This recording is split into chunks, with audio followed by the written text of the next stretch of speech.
silent anxiety, the fear hidden behind outward smiles. He smiled in public, he said everything was fine, but inside, the anxiety never subsided, and fear followed him silently. Nobody saw what happened when he was alone. The fear was growing, anxiety was mounting, and the smile disappeared. To everyone around him, he seemed fine. Always polite, smiling, available.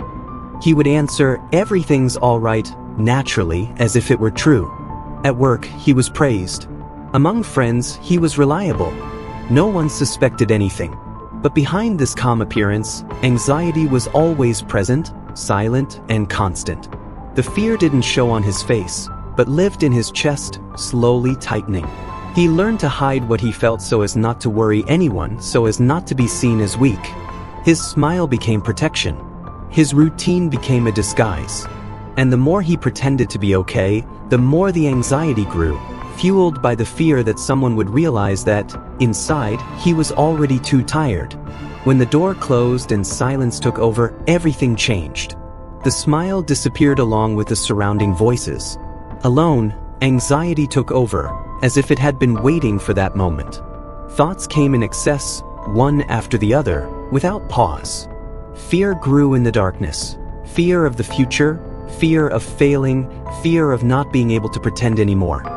His body was tired, but his mind did not rest.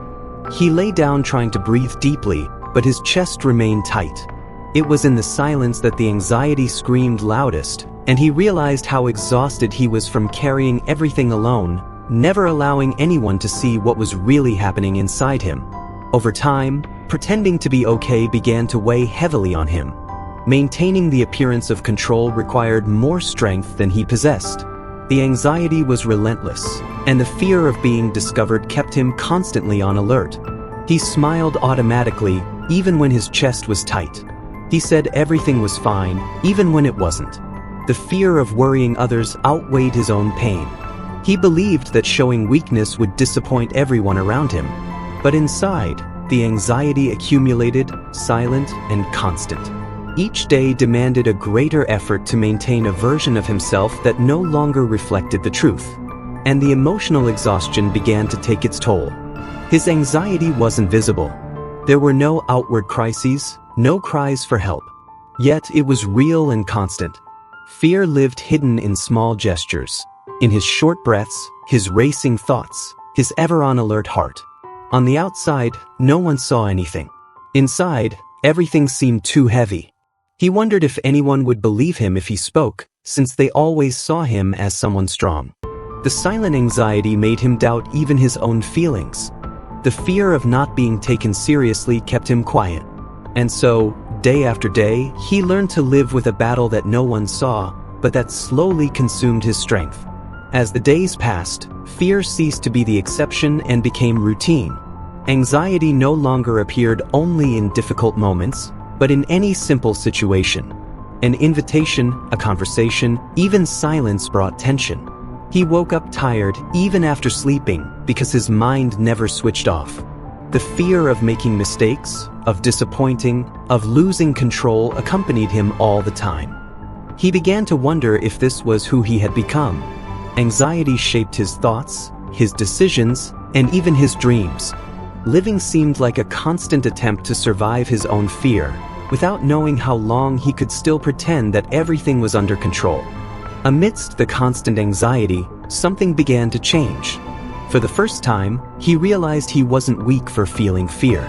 That silent battle had a name, and recognizing it brought a mixture of relief and pain. Anxiety didn't define who he was, it only showed that something needed attention. He understood that continuing to pretend only deepened the emptiness. The fear was still there, but it no longer seemed invincible. A small flame of awareness burned within him, reminding him that no one should carry everything alone. Admitting he needed help wasn't giving up, it was trying to survive. And this realization, though frightening, was the first step toward breaking the silence. He still felt anxious, and the fear hadn't completely disappeared. But something essential changed. He stopped hating himself for feeling. He understood that silence wasn't strength, and that asking for help wasn't weakness. Silent anxiety doesn't define anyone's worth. There's courage in recognizing limits, in taking a deep breath and continuing even with fear. If you see yourself in this story, know this: you are not broken. You are human. What today seems like an unbearable burden can become the beginning of your healing.